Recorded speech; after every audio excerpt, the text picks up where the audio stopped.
Started on a slow note but ended with a bang. That is the story of 2013 in the National Assembly.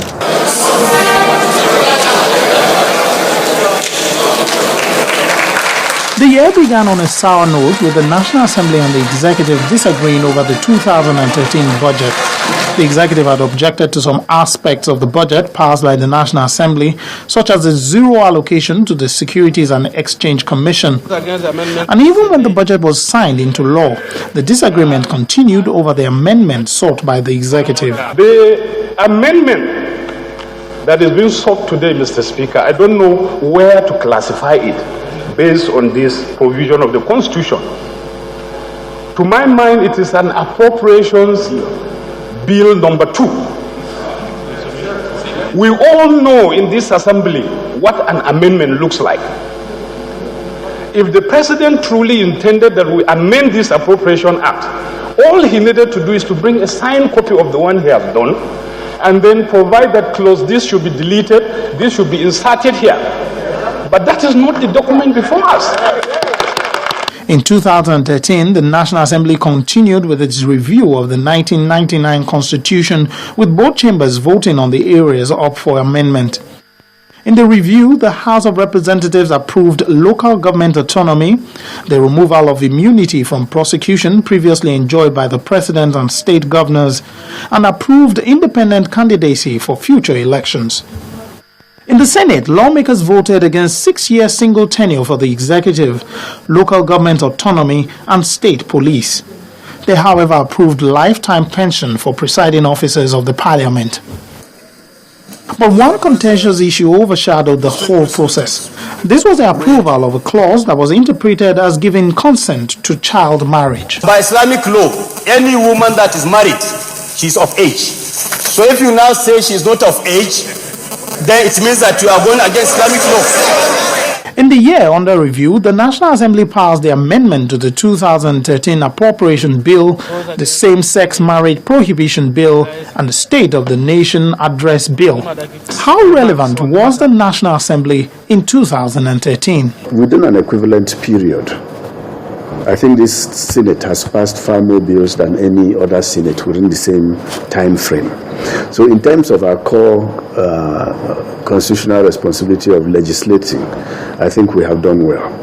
We have also passed motions on very key subjects. Things that have come from the executive have been, if you want to look at it, critically analyzed, not with a view to fighting the presidency, as some people try to say, but with a view to making sure that what the presidency or what the executive brings are in line with what we think Nigerian people want. Awal Musa is the Executive Director, Civil Society Legislative Advocacy Center. He says the National Assembly performed poorly in its oversight functions.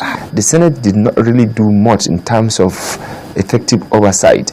The Public Account Committee in the National Assembly has the responsibility to ensure that they actually get the audited report from the Federation.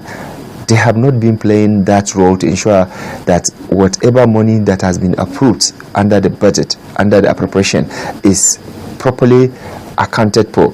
The quality of the National Assembly's oversight function is not the only source of worry for some Nigerians. In terms of lawmaking, we didn't see the 7th Assembly has not really come out with many sunshine laws. We have seen constitutional review, we've seen the People's Public Session that took place, but in terms of what you will have seen in perhaps the 6th Assembly, where you had things like the Public Procurement Act, FOI, and they have rather been a little bit more in terms of making resolutions that the executive takes for nothing. Compared to 2012, the National Assembly did not carry out many high-profile investigations. They, however, concentrated on the following: investigating the cause of frequent plane crashes in the country, the controversy that trailed the purchase of 2 bulletproof cars, investigating employment irregularities in government establishments, and the management of the Subsidy Reinvestment and Empowerment Program. Conducting investigations is one thing, The implementation of the recommendations from these investigations is another. But lawmakers say the parliament is not to blame. The moment we have exposed corruption, inefficiency of waste, we have satisfied what the Constitution expects of us. So when they begin to say nothing has come out of those reports, they are looking in the wrong direction. It is not in our direction that they should be looking at. They should be rather looking at the executive. When they said resolutions are not law, they're just advice. And you give genuine advice.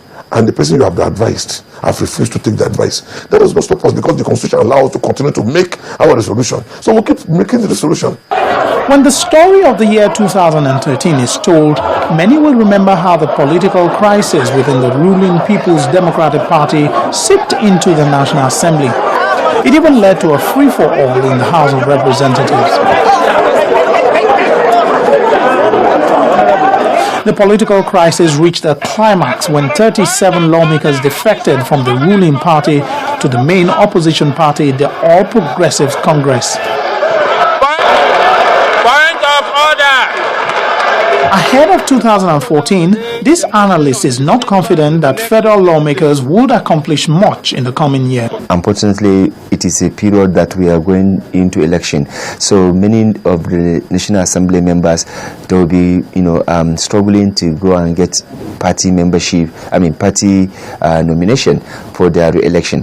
Therefore, the amount of time they would give to, legislative work is going to be less than the time they have given in 2013. Nevertheless, in 2014, it will be interesting to see how the balance of power shapes out in the National Assembly.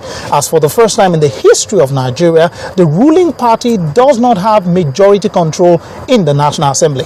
And one wonders, would more lawmakers defect from the PDP to the APC, and would the leadership of both chambers be retained? And how would this dynamic affect lawmaking? These are some of the questions hopefully 2014 would answer. I'm Linda Akibe. I'm Lanre Lasese for Channels Television News.